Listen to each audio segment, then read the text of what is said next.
I weigh right at 200, 205 pounds, depending on the day. But again, broad shoulder. So depending on the size of the rider, I mean, 100 to 110 seems perfectly believable. So, thank you for watching. Again, I posted this too, kind of, you know, a lot of people haven't seen them, and I may need help fixing stuff. You may need help fixing stuff.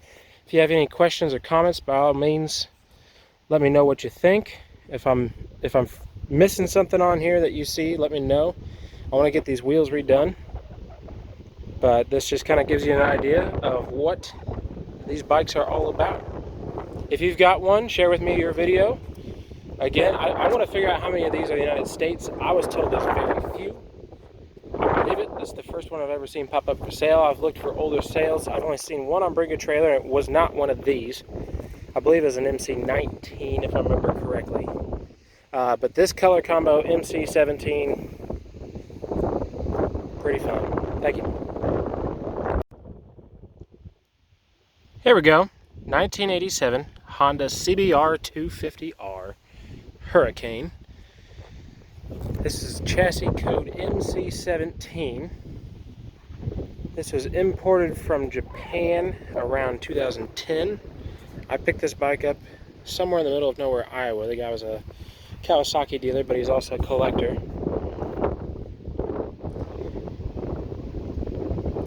Kind of a general walk-around video, just the information that I know. Best I can tell, pretty much everything is stock, tires the way they would be.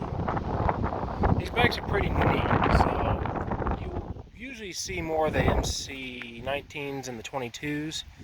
But the 17 was a 1 year only. I believe they had two color options. This is the black and silver / gray, of course. And then the other one was like a, let's see, it's like a white, bluish, blue and red, something like that, with red wheels. This one has the red wheels. Someone's painted them black. It's supposed to be the gold wheels, I believe, based off what I can tell. We can see that these wheels used to be white. They'll be returned to gold. I just picked this bike up. So what's pretty neat about these things is it's a 4-cylinder 250. Gear-driven camshafts. And they have pretty darn good RPMs. That's what they're famous for. Last time this was put on a dyno, I think it did 34 to the wheel. Factory they're rated something like 44, 45 horsepower. So it works out to be about right. It could use a new chain. Here's what I'm talking about, MC17. Let me see if you can see that chassis code right there. And that's the neat thing. So these were only built for the Japanese market, because much like in the United States, where you don't have to register bikes with less than 50 cc's, in Japan it was 250 cc's. So they went all out on building these bikes. A lot of neat stuff on these things. I couldn't find very many videos where someone from the United States had one of these. Again, Fortnine made a video on I think it was an MC22. Those had a different swing arm, better brakes. This has the older style swing arm, but still, for 1987, disc brakes in the rear, dual disc brakes up front. This is a pretty well built bike for 1987. Later on, they went to the dual headlight. This one's still the single. You can see it's got some age. Some of the stuff is fading and whatnot. This one had some odd 1,000 kilometers, which you guys can do the math easy enough to figure out what that is in miles. But overall, pretty good shape for the year. There's scratches on the tank. There's a big scratch up there on the front. I guess you call it fender for the wheel. And the ugliest part, really, out of all the damage, is this right here. I'm not sure what happened here on the exhaust, but it's like that now. We'll turn it on here so you can hear what it sounds like. I wish I could do a flyby, but I don't have another person to videotape me.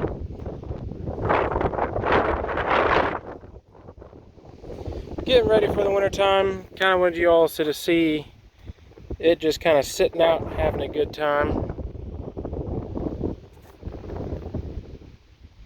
So you can give an idea. So again, the later models, things that they were lower horsepower, but they improved the rear swing arm. I believe the shocks were upgraded and the brakes were upgraded as well. As far as and there's a few appearance upgrades, or changes. But this is the highest horsepower version, 1987. It's an MC17.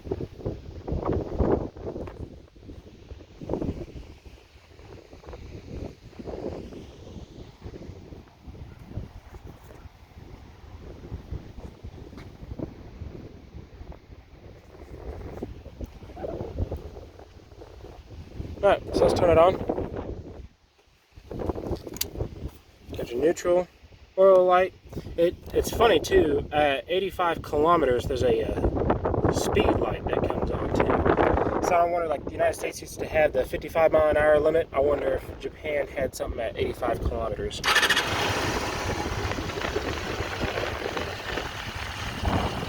Probably need to adjust the carburetors a little bit, but it runs decently enough.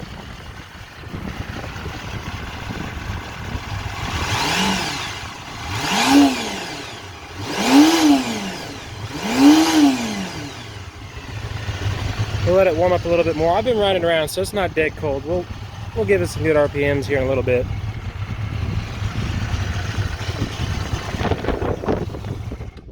See what I mean? It's not perfect.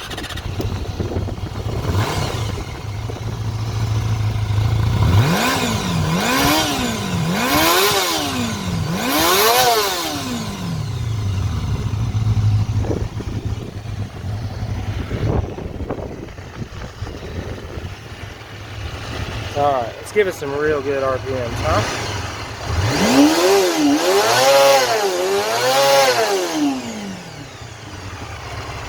That thing,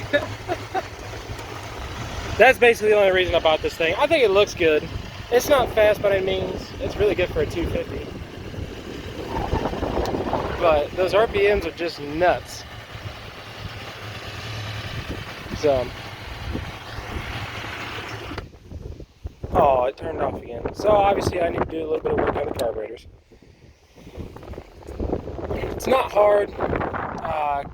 Couple bolts hold this thing in, or one actually, one on this side, one on the other side, and it pops out. Let's see here, what else? That's the first time I've seen it in the daylight in a long time. Nice little like quarter turn screw, pops these off. I think it's the other side where you check the oil if I remember correctly. Done that a couple of times, it's been good. I need to change the oil here. Fuel tank comes off, bolt there like normal. Seat's got a bolt here and here on the other side, and that comes off, tank out. Airbox comes off pretty easy. The carburetor rack comes out pretty easy. I had it out just to check everything. Obviously I didn't check it good enough. Pretty sweet bike. And again, just wanted you guys kind of have a look, see what they're like. So with someone riding next to me, close course of course, I can't get the thing over 102. A lot of people online so they can get up to 110. I've got pretty broad shoulders myself.